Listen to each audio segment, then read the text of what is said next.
नमस्कार। स्वागत है आपका इस YouTube channel the maths world में।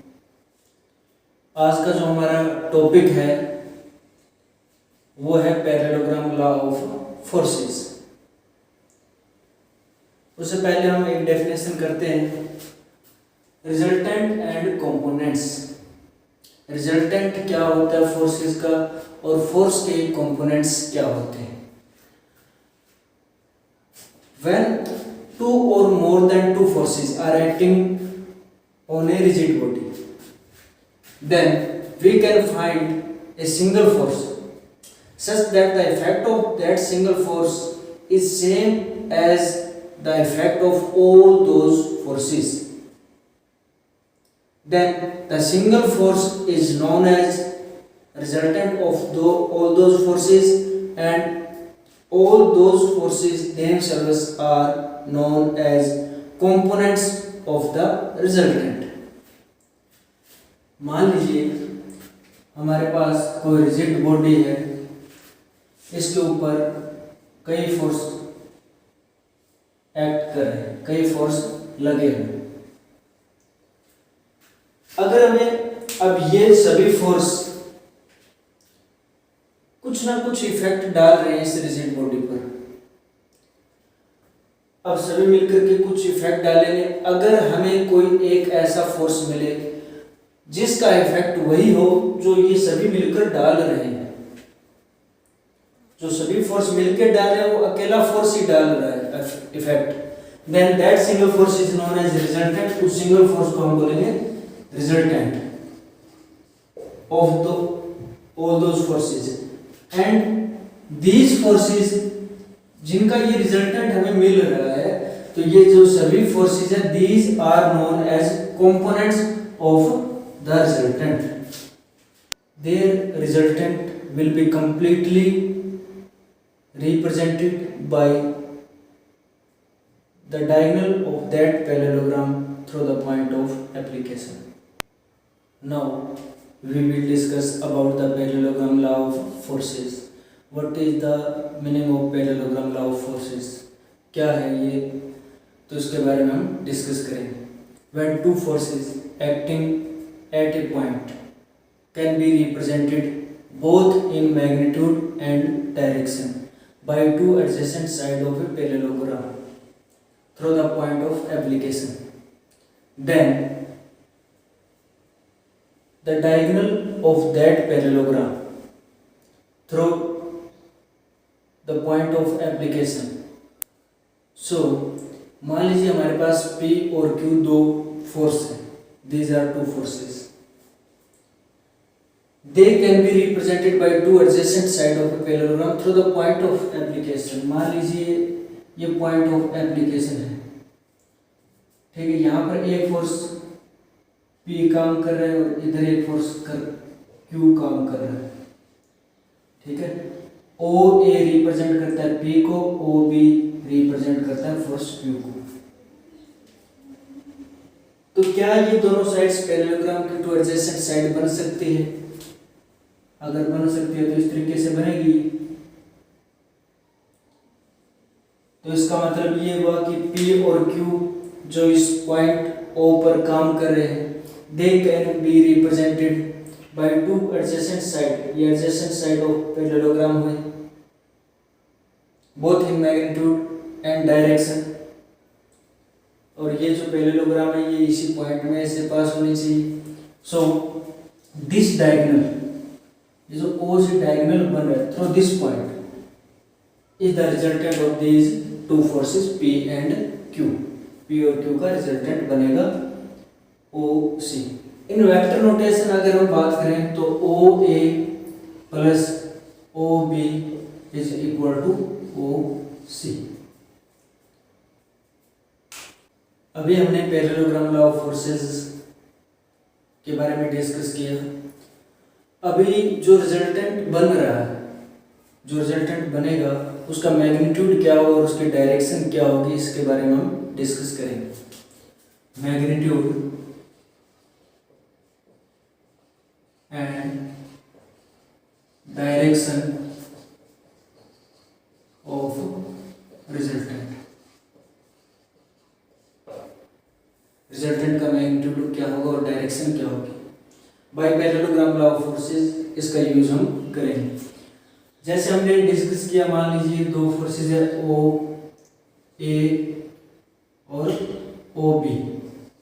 एक ओ ए के अलाउंग काम करे पी फोर्स मान लेते हैं और इसको क्यू फोर्स मान लेते हैं। तो इनका जो रिजल्टेंट बनेगा वो बनेगा ओ सी, ऐसा मान लेते हैं। या ये जो पैरेललोग्राम है फोर्स इस टाइप में भी हो सकते हैं। मान लीजिए ओ ए बन रहा है इधर, ये पी फोर्स है और जो क्यू फोर्स है वो ओ बी, इस तरीके से भी काम कर सकते हैं। तो पैरेललोग्राम ऐसे कंप्लीट होगी तो रिजल्टेंट इसका आएगा ये ओ सी। तो ये जो रिजल्टेंट बन रहा है इसका मैग्नीट्यूड क्या होगा और उसकी डायरेक्शन क्या होगी वो हम डिस्कस करेंगे। तो ये पी फोर्स है, इसका मैग्नीट्यूड को हम पी से ही रिप्रेजेंट करेंगे और ये क्यू फोर्स है, दोनों के बीच अल्फा एंगल है, दोनों के बीच जो एंगल है वो अल्फा हम मान लेते हैं।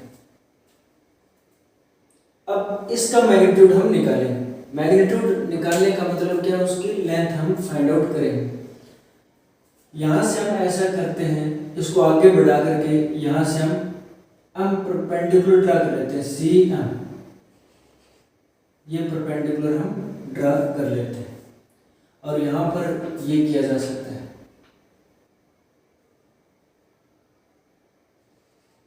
सी से हमने क्या किया, ओ ए पर परपेंडिकुलर ड्रा किया इस पर, और इसको आगे बढ़ा करके हमने उस पर परपेंडिकुलर ड्रा कर लिया।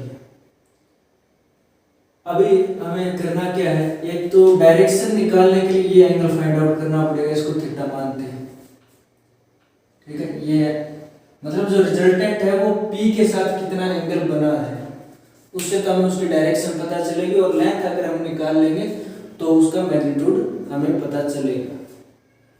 यहाँ पर ओ एम, इधर दोनों साथ साथ कर लेते हैं डिस्कस। ओ एम जो है हमारे पास इधर है ओ ए प्लस ए एम, और इधर जो ओ एम बन रहा है this is equal to O A minus A M.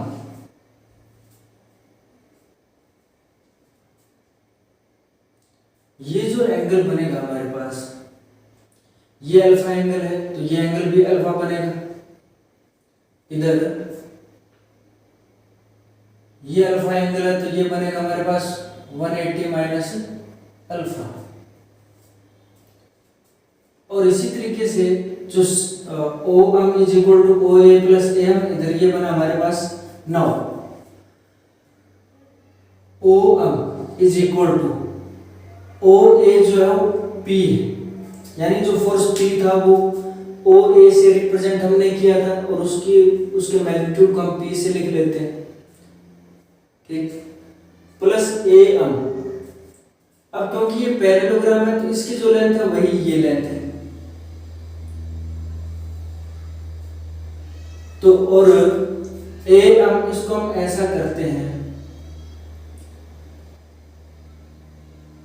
A M upon A C into A C, ऐसा कर लेते हैं।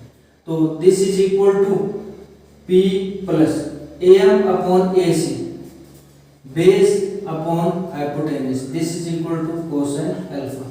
और ए सी क्या है, ए सी और ओ बी दोनों की लेंथ बराबर है और इसका मैग्नीट्यूड जो क्यू का मैग्नीट्यूड है वही तो इसकी लेंथ है, तो ये इसको हम क्यू लिख सकते हैं, P plus Q cosine alpha.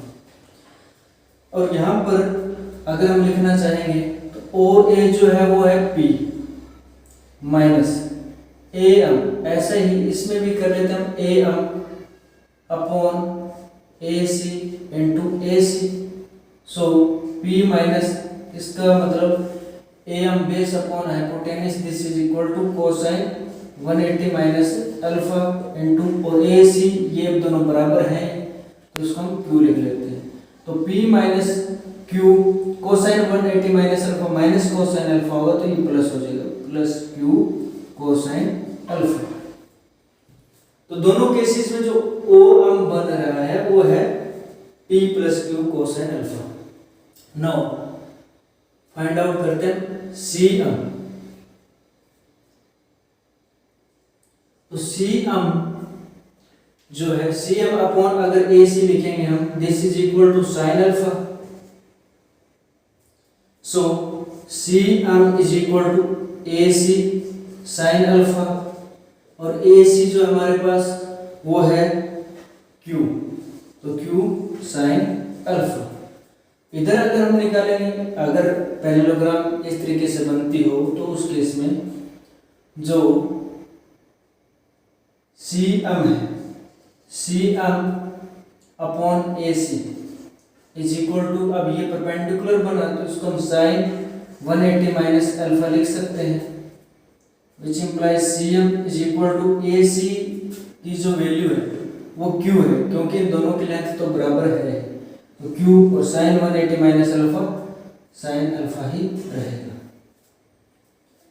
तो हमने OM फाइंड आउट कर लिया और Cm फाइंड आउट कर लिया, दोनों केसेस में बराबर आ रहे हैं, यानी जो दोनों जो हमारे पास केस है उसमें OM तो बन रहा है, OM is equal to P plus Q cosine alpha, और Cm बन रहा है हमारे पास Q साइन अल्फा। हमें रिजल्टेंट फाइंड आउट करना है। We want to find the magnitude of the resultant, that is we have to find the length of this diagonal. अब क्योंकि हमने ये परपेंडिकुलर ड्रा किया था, तो ये एक राइट एंगल ट्रायंगल बनती है, तो राइट एंगल ट्रायंगल में OC square can be written as base OM square plus Cm square. अगर उसमें लिखेंगे तो बेस, ऐसे ही इसमें लिखना पड़ेगा हमें। ये ट्रायंगल है हमारे पास, राइट एंगल ट्रायंगल, ये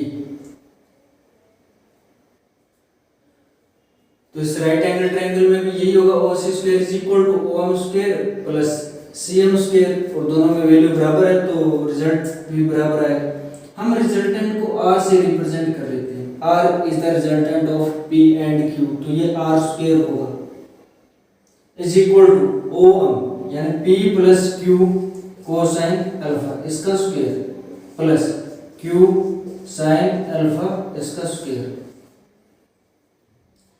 तो R square is equal to P square plus Q square cosine square alpha plus 2PQ cosine alpha plus